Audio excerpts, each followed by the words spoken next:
Hello guys, blooms taxonomy के second part में आपका स्वागत है।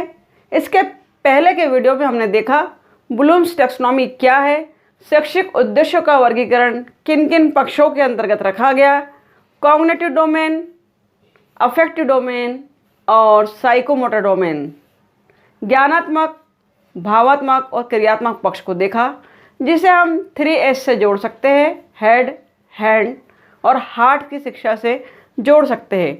आइए देखते हैं ब्लूम्स टैक्सोनॉमी में एक वास्तविक पक्ष दिया, रियल पक्ष दिया, संज्ञानात्मक पक्ष या संज्ञानात्मक क्षेत्र जिसे हम कॉग्निटिव डोमेन कहते हैं। कॉग्निटिव डोमेन की 6 अवस्थाएं मैंने प्रीवियस वीडियो में बताई थी। उन्हीं 6 व्यवस्थाओं को या क्रम को इस प्रकार बताया गया है, देख सकते हैं एक फ्लो चार्ट के माध्यम से आपके सामने प्रस्तुत है। तो हम बात कर रहे थे कि रियल ब्लूम्स टैक्सोनॉमी जो दी गई, कॉग्निटिव डोमेन दिया गया, ज्ञानात्मक क्षेत्र दिया गया और 1956 में दिया। ज्ञानात्मक क्षेत्र का विकास, कॉग्निटिव डोमेन का विकास ब्लूम्स ने किया, 1956 में किया। और जो विकास या डेवलपमेंट किया गया वो इस प्रकार था, लोअर लेवल से अपर लेवल की ओर। फर्स्ट पे देख रहे हैं आप knowledge, understanding, application, analysis, synthesis, evaluation. Bloom's taxonomy में संज्ञानात्मक पक्ष या ज्ञानात्मक पक्ष, जिसे हम कॉग्निटिव डोमेन कहते हैं, 6 अवस्थाओं में बांटा गया। लोअर से अपर की ओर देखा जाएगा, जिसे हम ज्ञान, अवबोध, अनुप्रयोग, विश्लेषण, संश्लेषण और मूल्यांकन कहेंगे। फिर ब्लूम्स ने कुछ मॉडिफिकेशन किया।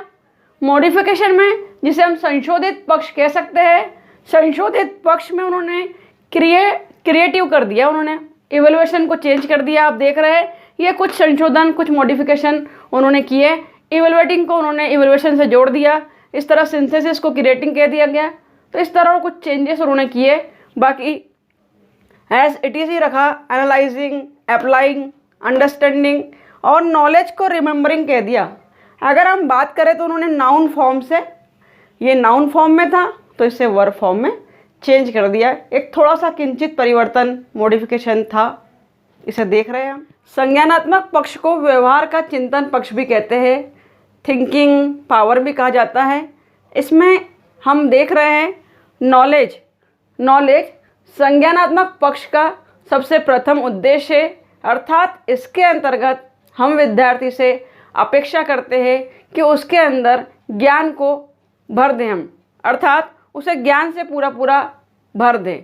तात्पर्य ये है यहाँ पर ज्ञान से कि एक जानकारी उसे प्रस्तुत कर देना, जैसे कि पहचान का गुण पैदा करना, प्रत्यास्मरण, रिकॉलिंग की व्यवस्था उसके अंतर्गत करना, शब्दों को पहचानना, सम और विषम संख्याओं को पहचानना।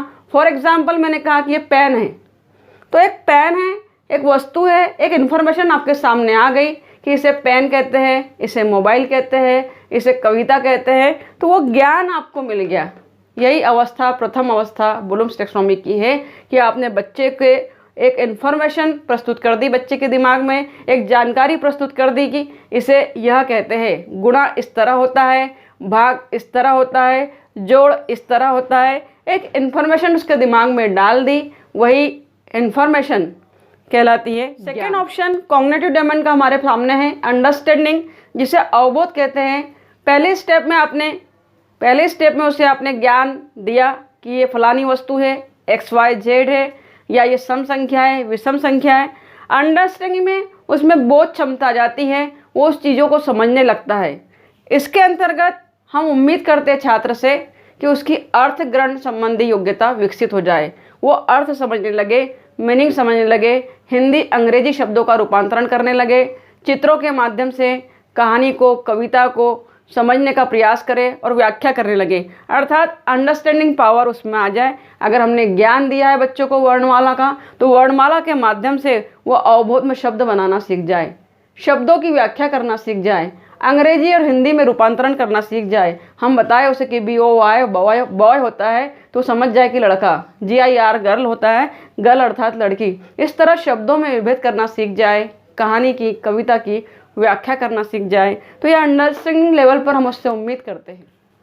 थर्ड स्टेप जिसे हम एप्लीकेशन कहते हैं, अनुप्रयोग कहते हैं, तो ब्लूम्स टैक्सोनॉमी में यह उम्मीद की जाती है कि ज्ञान, नॉलेज लेने के बाद, अंडरस्टैंडिंग में लाने के बाद आप उसे अप्लाई करें। फॉर एग्ज़ाम्पल, आपकी मम्मा ने आपको सिखाया है कि 1 डजन में 12 केले आते हैं। आपने केलों को देखा और सीखा 1 दर्जन, वो नॉलेज था। अंडरस्टैंडिंग आपके अंदर आई गिनने के बाद कि 1 दर्जन में 12 होते हैं, वो अंडरस्टैंडिंग थी। आपने गिना और पाया कि बराबर 1 दर्जन है। लेकिन अप्लाई आप मार्केट में जाते हैं, बाज़ार में जाते हैं, सब्जी मंडी में जाते हैं, उसे खरीदते हैं। खरीदते समय दुकानदार के सामने उस प्रक्रिया को दोहराते हैं, प्रस्तुत करते हैं और उसे बताते हैं कि नहीं भैया, आपने 11 ही दिए हैं, 1 डजन में 12 होते हैं। या जो भी मोल भाव आप कर रहे हैं, जिन चीज़ों को आपने समझा है, उसे जब अप्लाई करते हैं तो ब्लूम्स टैक्सोनॉमी का 3rd रूल हमारा फॉलो होता है। उदाहरण के लिए मैंने बताया आपको कि ब्लूम्स टैक्सोनॉमी में कॉग्निटिव, अफेक्टिव, साइकोमोटर डोमेन होता है। तो आप समझा पाए कि कॉग्निटिव डोमेन क्या है, अप्लाई कर पाए अपने स्वयं के ऊपर, तो वो होगा एप्लीकेशन आपका। अगला पॉइंट है हमारा विश्लेषण, एनालिसिस। एनालिसिस में आप चीज़ों को पार्ट्स में समझते हैं, तोड़कर समझते हैं। जैसे फॉर एग्ज़ाम्पल, मैं अगर पेड़ के बारे में समझाना चाहती हूँ तो उसके पार्ट्स के बारे में पहले आपको समझाऊंगी। जड़ है, तना है, फूल है, पत्ती है, अलग अलग, तब जाकर उसके समग्र रूप का, पूर्ण रूप का वर्णन आपको समझाने का प्रयास करूँगी। वो है हमारा एनालिसिस, कि हम विश्लेषण कर रहे हैं, पार्ट्स में चीज़ों को समझ रहे हैं, तो वह एनालिसिस कहलाएगा। उदाहरण के लिए कमल, क धन म धन ल से मिलकर बना है। मैंने आपको समझाया क धन म धन ल क्या है, वर्ण है। जब मैंने उनको प्लस करके एक शब्द बना दिया तो कमल बन गया, वो एक शब्द है। हम विश्लेषण कर रहे हैं, फिर हमने पाया कि कमल नाम का एक पुष्प भी होता है।